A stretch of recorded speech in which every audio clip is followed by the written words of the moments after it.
যাই হোক আমরা মোটামুটি আইডিয়া পেয়ে গেলাম যে কীভাবে মোকআপ করতে হয়, এবং ফ্রেম নামেও একটা অপশন আছে। ফ্রেমটাও ঠিক সেম এডিট ইমেজে যাবেন, এডিট ইমেজে যাওয়ার পর এখানে ফ্রেমস নামে অপশন আছে। সো এখানে এই ফ্রেম অপশনটাও কিন্তু আপনার পার্টিকুলারলি ইমেজের জন্য, ভিডিওর জন্য না, বাট হোপফুলি ভিডিওর জন্য মোকআপ এসে পড়বে।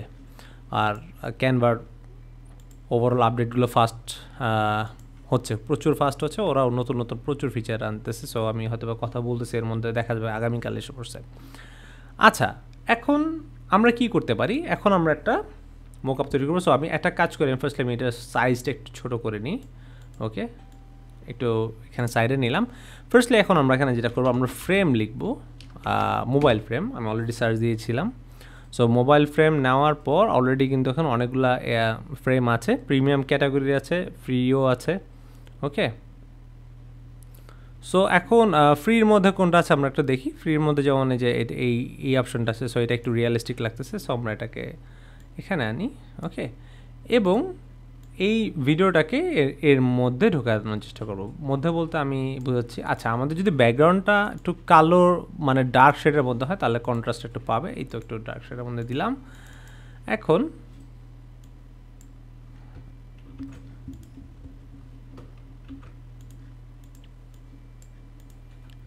আমরা এটাকে সিমিলার সাইজের মধ্যে করব, যাতে মনে হয় এই ভিডিওটা এই মোবাইল ফোনের মধ্যে প্লে হচ্ছে। ওকে, সো আমি একটু বামে নিব। আমি কিন্তু এক্ষেত্রে আমার যেই কম্পিউটারের যেই কিবোর্ডের অ্যারোগুলো ওগুলো ব্যবহার করতেছি। ওকে, এখন অলরেডি কিছু সমস্যা দেখা যাচ্ছে। সেই সমস্যাগুলোর মধ্যে হলো, ওকে আচ্ছা, কিছু সমস্যার মধ্যে আমাদের অলরেডি বর্ডারের বাইরে চলে যাচ্ছে। সো এক্ষেত্রে আমরা কী করতে পারি, বর্ডারটাই যেখানে এটা দিয়ে যেটা করে মূলত এটা ক্রপ করে ফেলতেছে ভিডিওটাকে আমার। এই তো। সো ওভারঅল আমাদের কিন্তু একটা কি হয়ে গেল, একটা মোকআপ একটা ফোনের মধ্যে চলতেছে, এই ব্যাপারটা এসে পড়লো। এখন আমরা জিনিসটাকে একটা গ্রুপের মধ্যে করে ফেলি। এটাকে গ্রুপ করার কারণটা হলো, আমি এখন মুভ করলে সবগুলো একসাথে মুভ করবে, ঠিক আছে? সো এইভাবে আবার চাইলে আমি আনগ্রুপও করতে পারি। ওকে, আমি এখন আবার গ্রুপ করে দিলাম, এবং আমি চাচ্ছি এটাকে মাঝে থাকবে জিনিসটা আমার। ফর এক্সাম্পল যদি আমি এটাকে মাঝে চাই, সেন্টার এই যে কমপ্লিটলি মাঝে আছে। এখন আমরা যেটা করব, এটাকে ডান সাইডে আনবো। আমি ফার্স্টলি একটা কাজ করি, আমি আগে এটাকে সেন্টারে আনি, আমি এটাকে ডুপ্লিকেট করি। সো দ্যাট আমরা একটা ইভলিউশন টাইপ, মানে কীভাবে এটার প্রসেস স্টেপ 1 2 থেকে 3 4 5 কীভাবে হলো সেই ব্যাপার আমরা করতে পারি।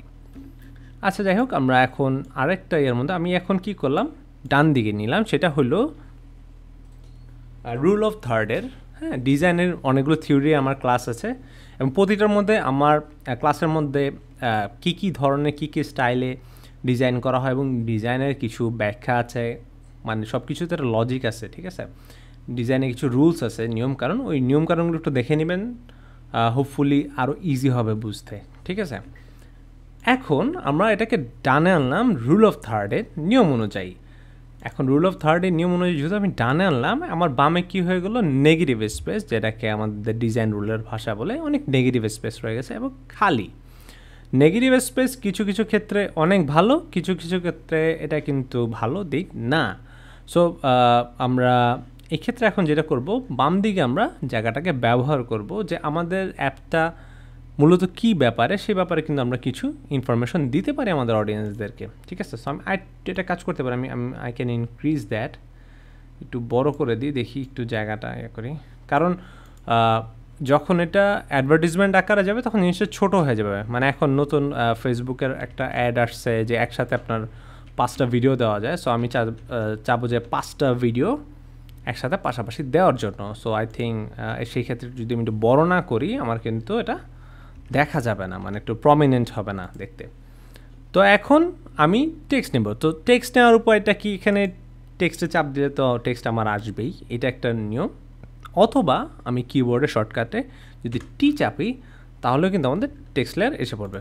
ওকে, তো টেক্সট লেয়ার আমাদের এসে পড়লো। তো আমি আপাতত জাস্ট কালারটা আমি হোয়াইট নিলাম। এখন আমি যেটা করব সেটা হলো, আমি ইসলামিক আর্টে যাব, যে এখান থেকে ইনফরমেশনটা নিব যে আমরা ধরেন কি দিতে পারে, একটা মেইন যে টাইটেল সাবটাইটেল কি হতে পারে। ওকে, আমরা এই লাইনটা নিই।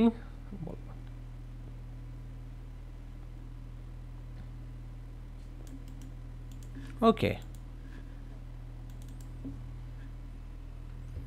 আর এখানে কিন্তু অলরেডি অনেকগুলো সেট ডিজাইন করাই আছে, মানে অলরেডি কিছু স্টাইল করাই আছে।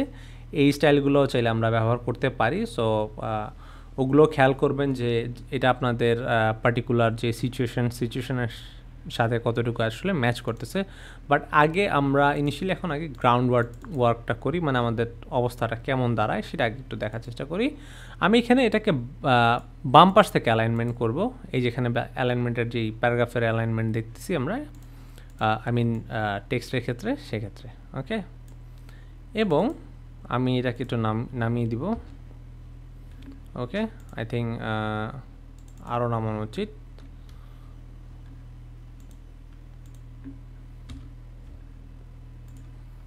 অ্যান্ড আমি একটু যতটুকু সম্ভব কম স্পেস যেন ইয়া করা যায় সেক্ষেত্রে। ওকে, এখানে তো ওয়ালপেপার একটা না, সো এখানে ওয়ালপেপারস হবে। সো ইন দ্যাট কেস তখন রিমাইন্ড হবে না, কারণ আমরা ছোট থাকতে অবশ্যই পড়েছি থার্ড পারসন থাকলে মানে থার্ড পারসন সিঙ্গুলার নাম্বার হলে ভার্বের সাথে এস বাই ইয়েস হবে। সো এই ক্ষেত্রে আমাদের তো মেইন যেই নাউনটা সেটা এখন বহুবচন হয়ে গেছে। সো এখানে আমাদের এস বাই এস হবে না। সো সামান্য একটু ইংরেজিও জানা গেল। আচ্ছা, এখন আমরা যেই আমাদের ফন্টটা আমাদের বিভিন্ন যেই স্টাইল, ওই স্টাইলিং অনুযায়ী আমরা চেঞ্জ করব। এখন এটা আমাদের উপর নির্ভর করবে আমাদের কী ধরনের ব্র্যান্ড, কী ধরনের স্টাইলিংয়ের মধ্যে আমরা যাব। বেসড অন দ্যাট অবশ্যই আপনারা ফন্টটা ওভাবে চুজ করবেন। সো এখন wallpapers that remind you of Allah and দিকির।